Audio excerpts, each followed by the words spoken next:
10 minutos, arrancamos en el primer bloque del día de la Resistencia, primer bloque de la semana, y tenemos acá en la mesa al invitado de lujo que tenemos el día de hoy. Comentanos, Horacio, de quién se trata. Bien, hoy tenemos al doctor Jorge Escala. Algunos que ya nos siguen lo deben conocer porque saben que lo he citado muchas veces, particularmente en los primeros libros que adquirió, que era Recrear la cultura de la vida, que de hecho termina inspirando gran parte de lo que es mi libro. Así que para nosotros es un honor y un gusto tener a semejante eminencia aquí en la mesa. Y lo hemos traído porque estamos en este ciclo de invitar a candidatos que van en esta puja electoral buscando hacerse un espacio dentro del Congreso. Así que, en primer lugar, agradecer que se haya venido hasta aquí, hasta la radio, y en segundo lugar, ya darle la palabra para empezar con la pregunta clásica que se le hace a todo invitado, es, bueno, ¿quién es usted para la gente que lo quiere conocer y qué le ofrece al votante cordobés que de repente quiera apostar a su proyecto? Bueno, muchas gracias, Horacio, y Nedardros, perdón, ¿cómo era tu nombre? Y Nico, muchas gracias a ustedes. En realidad pueden tutearme, no hace falta que me traten de usted con tanta formalidad. ¿Quién soy yo? Bueno, abogado, me recibí hace unos 40 años, ejerzo la profesión desde que me recibí. Me dedico al derecho comercial. Cualquiera puede googlearme porque no tengo nada que ocultar. Otros candidatos no podrían pedir que los googleen porque tienen un montón de problemas atrás. Yo no tengo absolutamente ningún problema. ¿Quieren saber quién soy yo? Pregúntenle a cualquier abogado que se dedique al derecho comercial, le podrá dar referencias mías. Además de esto, me he dedicado a la defensa del matrimonio, la defensa de la vida desde la concepción, y por eso tengo escritos 12 o 13 libros, más 17 libros en coautoría, 800 conferencias en 20 países, etcétera, etcétera. O sea, tengo mucho camino recorrido por ese lado. Soy tesorero de Portal de Belén desde que se fundó, he participado en los juicios de Portal de Belén, en fin. Eso para decir quién soy. ¿Qué le puedo ofrecer a los votantes de Córdoba? Yo le ofrecería 3 cosas. Primero, estoy en una alianza que se llama Republicanos, lista 23D. Es una alianza entre el Partido Libertario y el Partido NOS, que está en formación. Y entonces lo que le podemos ofrecer es, en la lista tenemos todas personas comunes, gente común, trabajadora. No tenemos ni un minuto de aporte al gobierno, de aporte jubilatorio al gobierno. Todos trabajamos independientemente, algunos somos profesionales, otros docentes, otros hay militares, hay comerciantes, en fin, de personas de Córdoba ciudad, personas del interior, o sea, más o menos un arco representativo de lo que es la gente común. Lo primero que podemos ofrecer es eso. Nosotros somos la gente común que queremos desbancar a los políticos profesionales. Ya después de 40 años más o menos de democracia, hemos pasado de un 5% de pobreza a más del 50%. Eso es lo que han logrado los políticos de profesión. Lo que queremos es desbancarlos. Nosotros somos de adelante, somos como vos, somos como cualquiera, somos las personas comunes que queremos meternos en política, hartos de lo que están haciendo los políticos con nosotros. Primera cuestión. 2 más que son muy cortitas. Proyecto de ley para derogar la ley de aborto, o sea, esto es elemental. Matar argentinos no puede ser política de nada. Y segunda, proyecto de ley para derogar todas las leyes que imponen la ideología de género. Después tenemos un montón de propuestas más de economía y qué sé yo, pero creo que esto es básico. Somos la gente común, queremos derogar el aborto, queremos derogar las leyes de género. Bien, ¿vos, Nedardros, querías preguntar? Sí, yo te quería hacer una consulta respecto a el porqué de la alianza, ¿no? Que en la que están participando, los proyectos que hay en común entre ambos partidos y el porqué de esta alianza electoral en este caso. Bueno, el porqué de la alianza es muy sencillo. Para desbancar a la casta política que está, digamos, afincada en la Argentina desde hace 35 o 40 años, no se puede hacer solo, o un grupo solo, o un partido político solo. Entonces, cuando se plantearon estas elecciones, intentamos hacer una gran coalición con partidos que tuvieran ideas semejantes. La verdad que tuvimos conversaciones con 6 o 7 partidos, y con los únicos que, digamos, se logró hacer una alianza fue el Partido Libertario y NOS. Lo que hicimos fue 11 puntos, trabajar 11 puntos de acuerdos básicos. Estos principios estamos de acuerdo, nos pusimos de acuerdo, firmamos ese acuerdo básico y después avanzamos en las demás cosas, es decir, quiénes serían los candidatos, quiénes serían las jefes de campaña, el responsable económico de la campaña, el responsable técnico, etcétera, etcétera, todo el resto de las cuestiones que hacen a una elección, digamos. Horacio. Bien, hay una pregunta que quizás a muchos les puede llegar a interesar, digo más que todo pensando también en el público que por ahí nos oye en este momento, que es una cuestión de cómo se han dado las coyunturas y las discusiones ideológicas en los últimos años. Entonces, la gran pregunta sería si acaso este espacio, Libertarios más Nos, podría ser una suerte de espacio liberal, un espacio más nacionalista, un espacio más conservador, incluso podemos hablar de una derecha frente a una izquierda. ¿Cómo ustedes se posicionarían frente a estos jóvenes que hoy por hoy, ahí es un fenómeno propio de la posmodernidad, intentan hacer un reduccionismo rápido, decir, bueno, son de izquierda, son de derecha, son liberales, son estos, son aquellos? ¿Cómo se definiría ante el público joven que suele manejar estas categorías? Yo diría dos cosas. Nosotros somos más, o sea, sumamos. ¿Por qué? Porque Libertarios tiene un origen ideológico más bien liberal. Nos tiene un origen ideológico más bien nacionalista. Entonces, nosotros somos más. ¿Dónde se han juntado el nacionalismo y el liberalismo en la República Argentina? Creo que esta debe ser la primera experiencia. Entonces, nosotros somos más, somos de adelante, decimos. ¿Por qué? Porque hay que hacer acuerdos básicos sobre los temas fundamentales, y en los temas fundamentales estamos de acuerdo, o sea, defensa de la vida desde la concepción, defensa del matrimonio y la familia como la célula básica de la sociedad, además entendido el matrimonio y familia naturales, ¿no?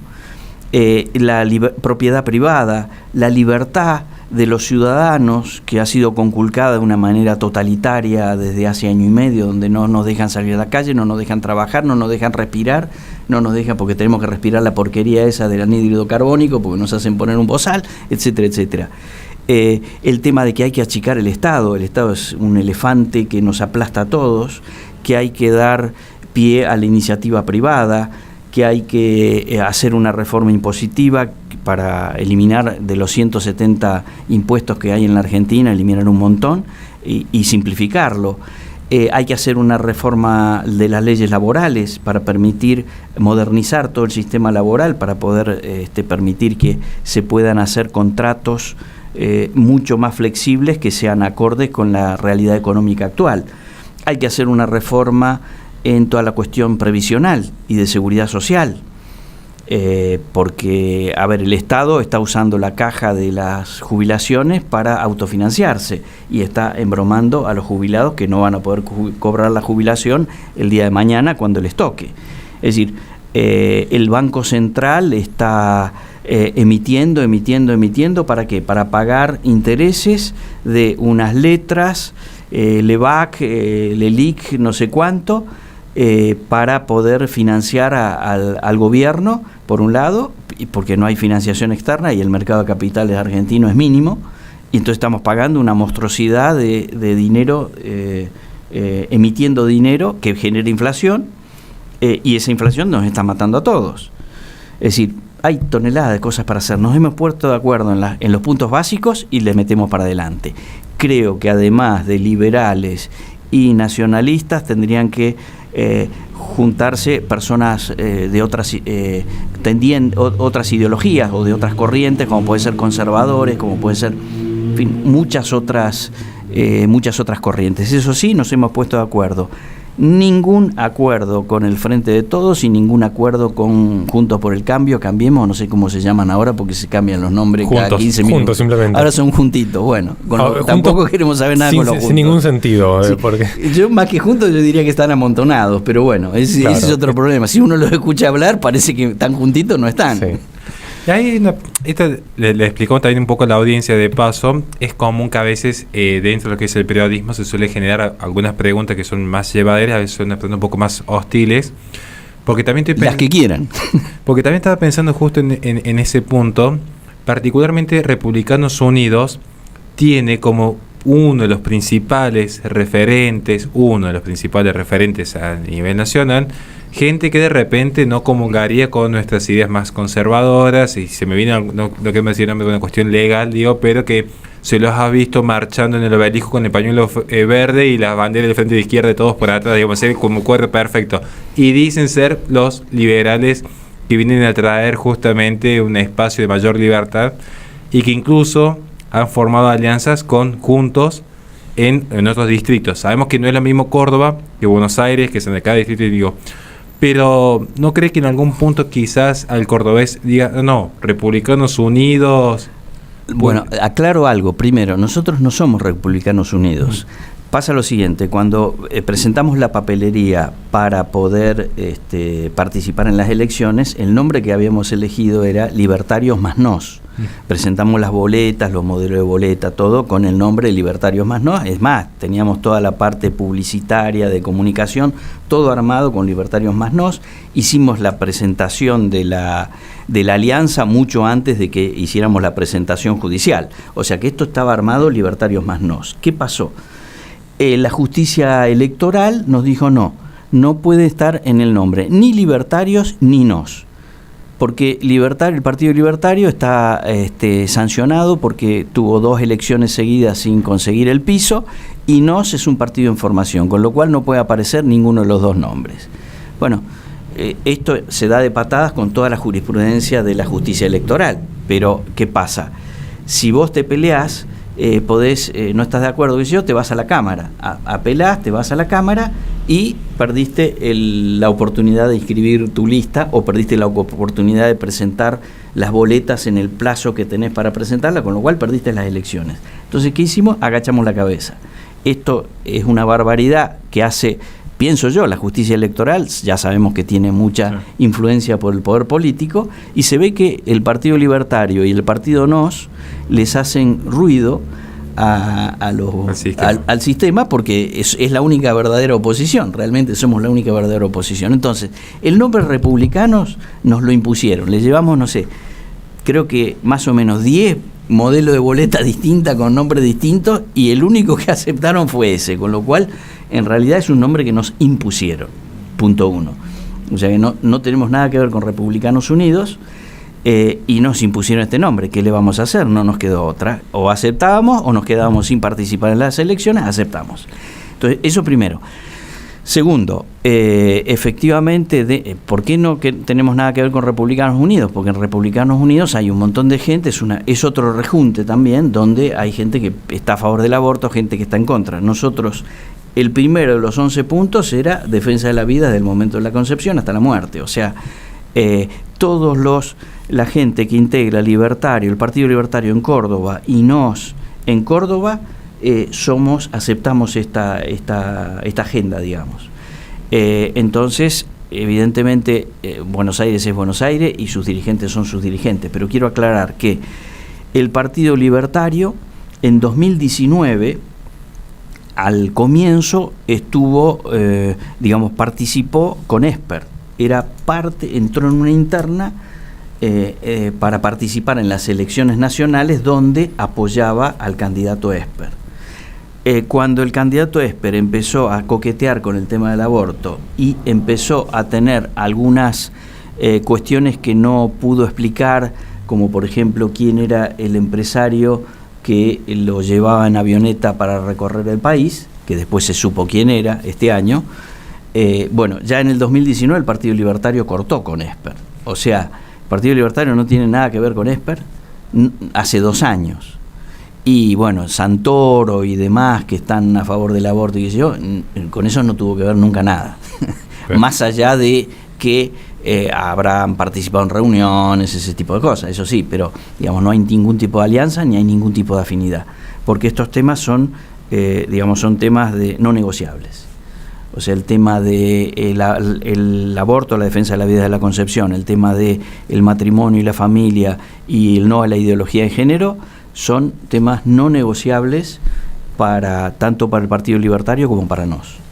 Justamente volviendo un poco a la cuestión de política práctica y viendo las necesidades que tiene el pueblo cordobés, principalmente, que es el distrito que usted aspira a representar, ¿cuál sería un proyecto de ley que usted asuma el día que corresponda y al otro día esté presentando un proyecto de ley específico, concreto, sobre qué tema sería principalmente? Bueno, hay varios. Uno, simbólicamente, yo el primer proyecto que presentaría es el de derogación de la ley de aborto. Y digo simbólicamente, ¿por qué? porque digamos, el mismo Congreso que aprobó esta ley no la va a revocar. Entonces sería un proyecto simbólico. Pero es simbólico, ¿por qué? Es decir, por una cuestión elemental. Es decir, no podemos matar a argentinos y hablar de política. O sea, esto es elemental. Entonces ese es el primero que presentaría. Pero después, toda una batería. Otros que también presentaría rápidamente y que también son simbólicos es lo de derogación de todas las leyes de ideología de género. También es simbólico porque este gobierno las ha impulsado con la anuencia de la supuesta oposición, que en realidad no son ni gobierno ni oposición, lo único que hacen es repartirse la torta, nada más, pero son lo mismo, uno con guante blanco, otro con guante negro, uno con un idioma un poco chabacano y el otro con un idioma finoli, pero son lo mismo. Entonces, esos, repito, serían simbólicos, pero después hay toda una batería de cuestiones que creo que son muy importantes. Por ejemplo, una ley de emergencia económica. Hay que establecerla inmediatamente. ¿Para qué? Para poder achicar el Estado. Entonces, ley de emergencia económica que contenga, contenga una serie de elementos que son, por ejemplo, revisar la plantilla de empleados públicos, hacer que los empleados públicos vuelvan a trabajar, el que no vuelva a trabajar queda fuera, establecer los concursos para acceder al empleo público hay que concursar, el que no concursa no puede ingresar, pero también para poder ascender hay que ganar el concurso que corresponda con ese nuevo cargo. Para cada empleado público, cada 5 años tiene que concursar también, para ver si está capacitado para el puesto que hoy tiene, porque el puesto que hoy tiene va requiriendo una serie de destrezas nuevas que si el empleado público no los tiene, habrá que volarlo, digamos. Después, esto con respecto a los empleados públicos. Después, en tema impositivo, por ejemplo, 2 medidas así rápidas: bajar la alícuota del IVA del 21 al 19%, eliminar el impuesto al cheque o a los débitos bancarios, que es totalmente distorsivo, eso eliminarlos, bajar progresivamente las alícuotas de las retenciones a las exportaciones. Si no exportamos estamos muertos y estamos impidiendo las exportaciones. Y entonces, para que todo esto pueda sostenerse, paralelamente hay que tomar una serie de medidas, como eliminar todos los organismos ideológicos del gobierno. Por ejemplo, el Ministerio de la Mujer, los géneros o telas y las diversidades. Eso hay que eliminarlo. Y no sé, tiene un presupuesto monstruoso. Es decir, eso, eliminarlo. Eliminar todos los contratados, digamos, salvo que sean esenciales, no se les renuevan los contratos. Eliminar el INADI, eliminar institutos inútiles como el Instituto Nacional del Cine, por ejemplo, etcétera, etcétera. Todo esa sarta de... Instituto Nacional de la Música también. El Instituto Nacional de la Música, todo esa sarta de inventos que hay, que lo único que hacen son aguantaderos de punteros políticos. Bueno, todo eso hay que eliminarlo. Por eso necesitamos una ley de emergencia económica para poder hacer esto de un plumazo, digamos, sin que haya impedimentos de tipo amparos y elementos judiciales, etcétera, que impidan todo esto. Después lo que hay que hacer, el tema de la hidrovía, por ejemplo, es un tema clave. Por ahí entra la droga y por ahí lo que están queriendo hacer es meter un sistema para otra mordida para las exportaciones. Entonces, eso rápidamente hay que renovar el contrato que había hasta tanto se haga una licitación pública internacional, porque hay 4 o 5 empresas en el mundo que pueden manejar una hidrovía como la del Paraná Río de la Plata. Hay para hacer dulce de leche. Hay para hacer. Antes de hacer la última pregunta, sabiendo que ya estamos cortísimos de tiempo y agradeciendo nuevamente a toda la gente que nos está viendo luego por YouTube, recuerden que también tienen desarrollado en profundidad lo que ha sido la hidrovía, ha sido en los últimos bloques que hemos tratado en profundidad en este canal. La última pregunta para usted, doctor, esto ya que es más a nivel personal, digamos que creo que al menos para mí es importante y sé que para gran parte de la audiencia también lo es. ¿Qué rol juega la religión en la política? Si es que para algunos debería jugar o no un rol preponderante la fe dentro de lo que es la política estatal. Bueno, muchos opinan que la religión debe estar al margen de la vida política. Es decir, como decir, la religión es una cosa privada, particular de la persona que tiene que quedar en el fuero íntimo, personal, y no debe tener ninguna exteriorización pública. Bueno, esos que sostienen eso son los mismos que se quejan porque hay gente que roba, se quejan porque hay gente que mata, se quejan porque hay gente que coimea, se quejan porque hay gente que no cumple su palabra, se quejan porque hay mentirosos. Es decir, se viven quejando, pero a ver, un momentito, pongamos las cosas en claro. La gente puede actuar por miedo, por el Código Penal, o puede actuar por convicciones de corazón. Las convicciones de corazón vienen de la religión. Esto no hay duda. O sea, si yo no he robado nunca en mi vida y no voy a robar nunca en mi vida, es por una convicción del corazón que tiene una profunda raíz religiosa. Entonces, si lo que queremos es moralizar la Argentina, si lo que queremos es acabar con la corrupción, lo que tenemos que hacer es dejar que la religión pueda tomar su lugar en la política, no solo en la política, sino en toda la vida pública, en la cultura, en la universidad, en las escuelas, en toda la vida pública. Ahora, esto no quiere decir que yo tenga que imponer una religión o que tenga que imponer un credo religioso. Yo no lo puedo imponer. Tengo que dar libertad a la gente, pero dándole libertad a todo el mundo para que cada uno elija su religión o no tener ninguna religión, yo lo que tengo que hacer es favorecer lo más que pueda como Estado, favorecer las ideas religiosas, las convicciones religiosas, no estableciendo, puedo establecer en la Argentina por razones históricas y por razones culturales, puedo establecer una cierta primacía de la Iglesia Católica, por ejemplo, porque la mayoría de los argentinos somos católicos, con lo cual no tengo ningún problema en que si voy a dar un subsidio para las escuelas parroquiales, religiosas, etcétera, etcétera, la parte mayor, no sea igualitario en todas las, el monto que doy, igualitario para todas las religiones, porque eso no tendría ningún sentido. Yo tengo que darlo de acuerdo al volumen que tiene cada religión y, por supuesto, la parte del león se la llevaría a la Iglesia Católica. O sea, creo que la religión es fundamental. Repito, no se trata de imponer una religión, no poner una religión de Estado, pero sí de establecer relaciones de colaboración entre la Iglesia y el Estado, o entre las distintas religiones que no vulneren el bien común, que no atenten contra el bien común. Si hubiera una religión acá, supongamos, como la de los aztecas, que se dedicaba a sacrificios humanos, obviamente no se puede aceptar. Pero mientras las religiones no ataquen al bien común, bienvenidas sean. Estamos ya cortísimos de tiempo, lamentablemente, porque se nos hizo corto en realidad. Bueno. Pero ya estamos pasados del tiempo. Agradecemos muchísimo tu presencia. Recordamos a la gente que este programa se transmite todos los lunes de 18 a 21 por Play FM en Córdoba, Carros Tucumán y San Fernando del Valle de Catamarca. Posteriormente se sube al canal de YouTube de La Resistencia, youtube.com/La Radio, donde en la descripción de los videos tienen nuestras redes sociales para que se comuniquen con nosotros en caso de que quieran colaborar con este espacio. Vamos a un corte y enseguida volvemos con más Resistencia. Quien estaba acá siendo entrevistado es Jorge Escala. Les agradecemos, por supuesto, al invitado y a su acompañante por la presencia acá y esperamos tenerlos próximamente en nuevos bloques de La Resistencia.